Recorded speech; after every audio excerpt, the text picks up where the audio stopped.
Earlier, we discussed Brazil's initial resilience to the 2008 global financial crisis that masked deeper long-term challenges that would unfold in the years that followed. Yes, so globally, this crisis set off a chain of events that led to massive inequality, inflated asset prices, and a reliance on debt-fueled growth, problems that have only been exacerbated over time. While Brazil initially weathered the storm, this wasn't the case for most of its population, who continued to struggle with the fallout.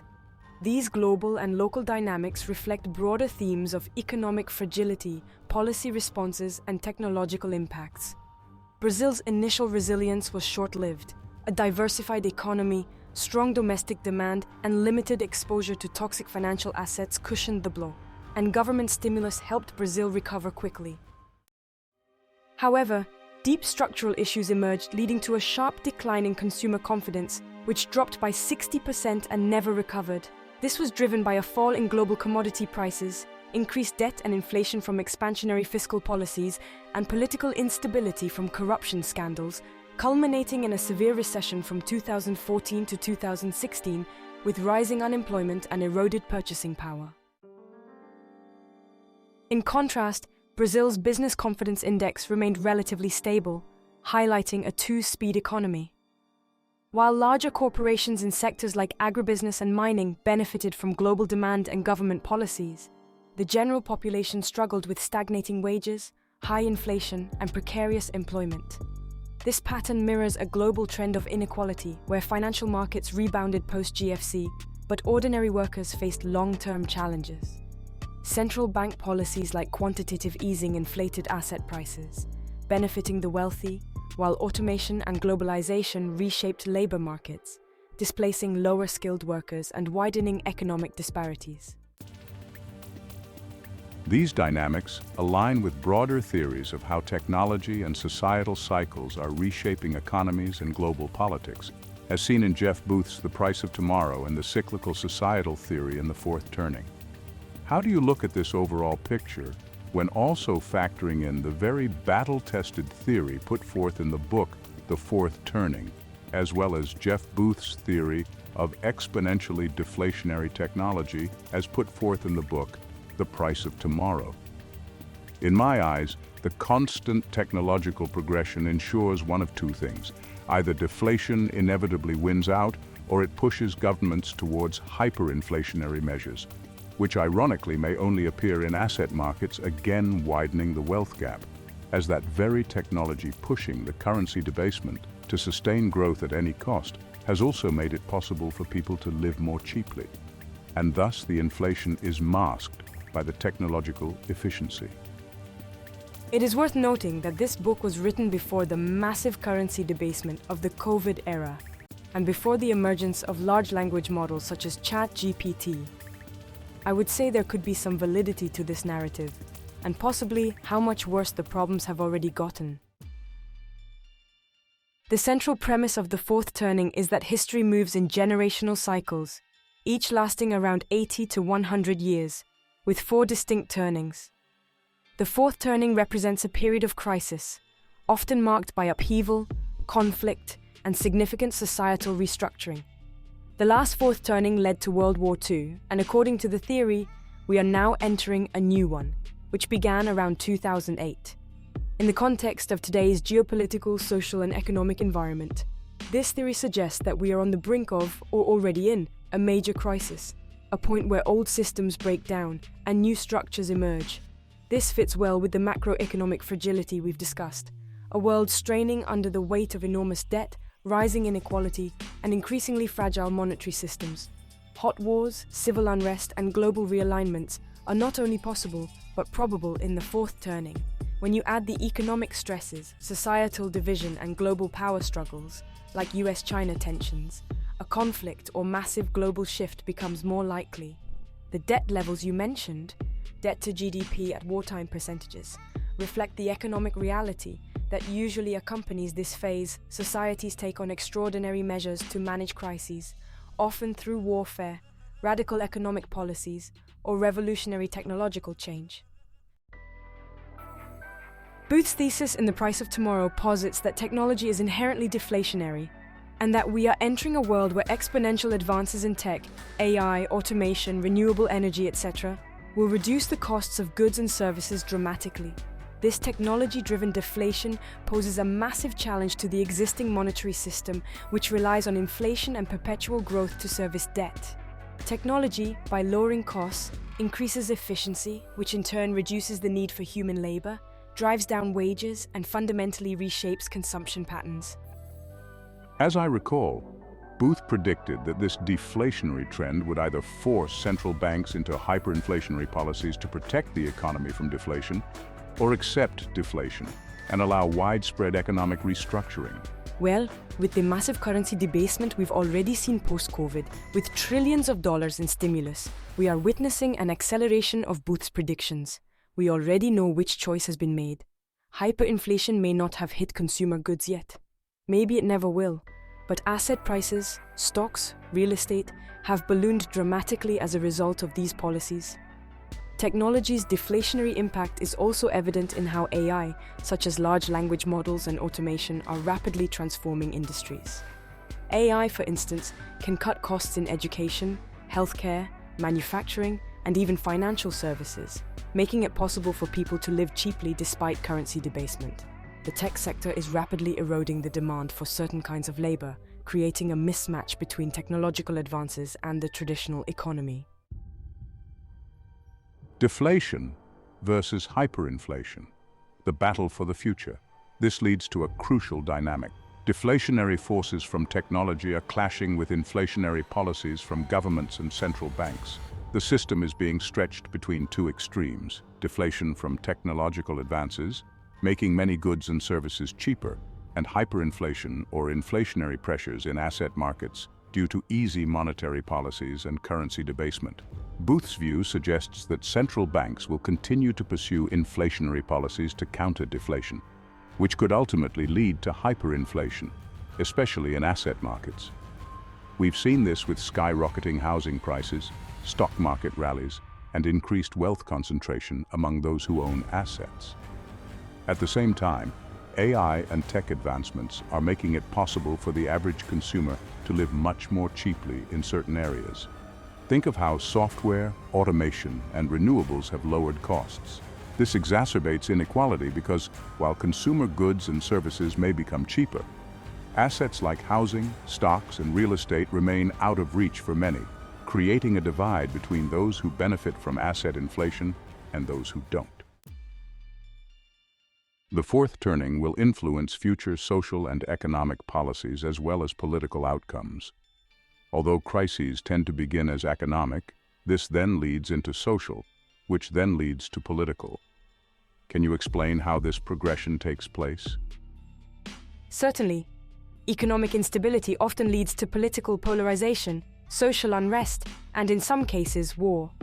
This fits with the current era of populism, geopolitical tension, and rising social unrest we're seeing globally. As we mentioned earlier, with wartime levels of debt to GDP about 7%, the US and other countries are likely facing another major global conflict or geopolitical realignment. Historical fourth turnings often coincide with wars or revolutions because that's when old systems are replaced. With the added complexity of today's technological disruption, it's plausible that we could be on the verge of a technological Cold War, a global conflict, or at the very least, major shifts in power dynamics, such as US-China tensions and regional conflicts. Let's try and put this all together so far. Technology is creating massive deflationary pressures on a system that requires inflation to function.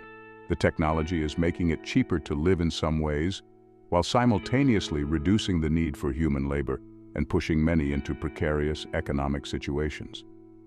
Governments and central banks are fighting this deflation with inflationary policies, leading to inflated asset prices, currency debasement, and growing inequality. At the same time, we are in a fourth turning, a period marked by deep societal crises, which often lead to wars, revolutions, or major political and economic realignments. Debt levels are at wartime highs, geopolitical tensions are growing, and the existing economic system is under strain from multiple directions. Together, This suggests we are heading toward a critical inflection point where the old economic and social systems may be replaced, either through technological transformation, conflict, or both. The battle between deflationary technology and inflationary monetary policies will likely lead to significant shifts, and we may soon see what the new system that emerges looks like. This truly is a convergence of historical cycles, economic fragility, and rapid technological disruption. The deflationary impact of technology on top of an over-indebted system, combined with the inflationary pressures from central banks and the cyclical crisis outlined in the fourth turning, points to a pivotal era of transformation. Whether we see hyperinflation, deflation, or some other outcome will depend on how these forces continue to interact and what steps are taken to address them. The challenges are immense, but understanding these dynamics gives us a clearer view of where we might be headed. Given everything we have discussed today, what are these cycles, these shifts in economics, politics, and society telling us? What does the next decade look like? What can we expect to see moving forward? Well, based on the backdrop of debt-driven economic fragility, deflationary technology, the fourth turning cycle, and other dynamics discussed, there are numerous large changes that are likely to take place. Global debt crisis and major currency resets, 75% probability. As global debt continues to spiral out of control, we will likely see a debt crisis that triggers currency devaluations or even currency resets in major economies. Central banks may struggle to maintain control, leading to significant restructuring of the financial system. This could involve a transition to new monetary systems such as central bank digital currencies or the repegging of currencies to assets like commodities or technology. Widespread adoption of central bank digital currencies or CBDCs is highly probable, with a 90% likelihood. To maintain control over increasingly unstable financial systems, CBDCs will likely become the dominant form of currency in many major economies. Governments and central banks will push for digital currencies to enhance monetary policy tools, track economic activity more closely, and manage the fallout from currency debasement. However, this could raise concerns over privacy and government control. Hyperinflation in asset markets has an 85% probability. As governments continue to pump liquidity into economies to stave off deflation, hyperinflation is likely to take root in asset markets such as real estate, stocks, and commodities. This will widen the gap between the wealthy and the poor even further as asset prices skyrocket, while wages and consumer prices rise at a slower rate. Homeownership, as difficult as it may seem already, will become even more unattainable for the average person.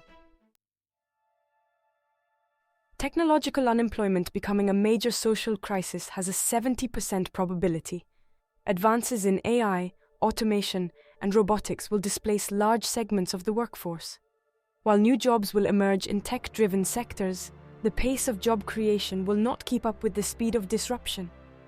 Technological unemployment will become a significant issue, potentially leading to large-scale social unrest or the introduction of policies like Universal Basic Income, or UBI, to address the growing discontent. A major global conflict or hot war has a 60% probability. Given the tensions predicted by the fourth turning and increasing geopolitical rivalry, particularly between the US and China, a significant global conflict is likely. This conflict may not resemble traditional wars, but could involve cyber warfare, technological supremacy, trade wars, or limited military engagements over key strategic regions like the South China Sea or Taiwan. An event like that could certainly reshape global alliances. Yes, and potentially accelerate changes in economic power structures. Accelerated adoption of renewable energy and energy storage has an 80% probability. The transition to renewable energy, driven by solar, wind, and energy storage technologies, will accelerate throughout the 2030s. As deflationary forces in energy take hold, fossil fuels will become increasingly uneconomical. This will result in widespread adoption of decentralized energy grids and clean energy solutions, particularly as governments face mounting pressure from climate change. This could also drive down energy costs in real terms, contributing to the deflationary pressures Jeff Booth describes. Revolutionary advances in AI and biotechnology have a 95% probability. The 2030s will see a leap forward in AI capabilities, with AI systems becoming more integrated into everyday life and industries. General AI, if not fully achieved, will approach near human intelligence levels, radically transforming healthcare, finance, education, and scientific research. Biotechnology will also advance rapidly, with breakthroughs in gene editing, synthetic biology, and longevity research, extending human life expectancy and changing societal structures around aging and work. Increased social unrest and political polarization, with an 80% probability, is on the horizon. Rising inequality, economic disruption, and technological unemployment will lead to increased social unrest across many countries, particularly in Western democracies. Political polarization will deepen as more people feel left behind by the economic system. Populism will continue to rise, and governments will struggle to find consensus on economic and social policies. Expect ongoing protests, civil disobedience, and the rise of fringe political movements. Massive investment in space exploration and colonization, with a 65% probability, is expected. With major advancements in space technology and a decline in the costs of launching missions, space exploration and the first steps toward colonization, likely on the Moon or Mars, will become major focal points in the 2030s. Private companies like SpaceX, Blue Origin, and others will lead the charge, with governments playing key roles in regulation and strategic investments. A new space race could emerge as both a political and technological competition, especially between the United States and China. Now that'll be an exciting time. As centralization in finance, technology, and politics continues to produce instability, a growing movement toward localization and decentralized systems will emerge. Technologies like blockchain, local energy grids, and decentralized internet infrastructure will enable communities to become more self-sufficient, potentially bypassing traditional governments or global systems. This could lead to both positive outcomes, such as local resilience, and negative ones, like the fragmentation of global governance. So let's recap the key points we've covered. First, there's a 75% probability of a global debt crisis and currency resets. Next, we have a 90% likelihood of widespread adoption of central bank digital currencies. We also discussed an 85% chance of hyperinflation in asset markets. There's a 70% probability of a technological unemployment crisis. Additionally, a major global conflict or hot war has a 60% chance of occurring. We see an 80% likelihood of accelerated renewable energy adoption. Revolutionary AI and biotechnology have a very high probability at 95%. Increased social unrest and political polarization stand at 80%. There's a 65% probability of massive investment in space exploration. Finally, the shift toward localization and decentralized systems has a 70% probability. These predictions, based on the combined forces of technological advancement, economic instability, societal cycles, and geopolitical tension, suggest a decade of profound transformation and potential upheaval. The probability assignments reflect both the emerging trends and the inherent unpredictability of crises like war or revolutionary technological breakthroughs. The key theme is that deflationary forces from technology will collide with inflationary pressures from monetary policy, shaping a world that may be radically different by the end of the 2030s. The global economic landscape has faced significant challenges since the 2008 global financial crisis, with deep-rooted inequality and financial fragility emerging as key themes.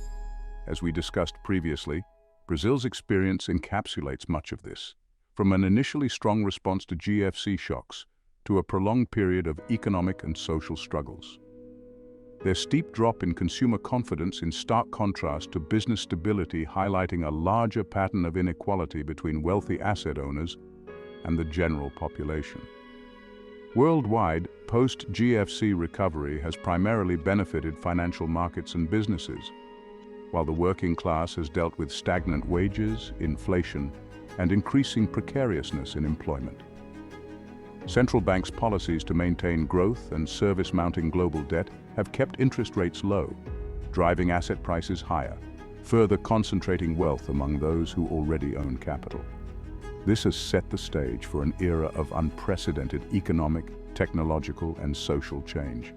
When integrating theories from works like William Strauss and Neil Howe's The Fourth Turning, Jeff Booth's The Price of Tomorrow, Ray Dalio's The Changing World Order, Michael J. Howell's Capital Wars, and Raoul Pal's thesis on exponential technology and blockchain, the global picture becomes more nuanced. The Fourth Turning proposes that society undergoes cyclical upheavals every 80 to 100 years, with the current period marked by crisis, breakdown, and eventual transformation. Booth's theory emphasizes how exponential technological advances, like AI and automation, are inherently deflationary, reducing costs and reshaping labor markets.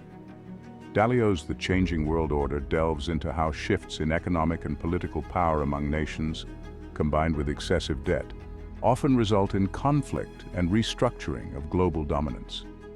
Howell's Capital Wars examines the geopolitical struggles over financial supremacy and global liquidity, highlighting how capital flows and credit cycles affect economies worldwide.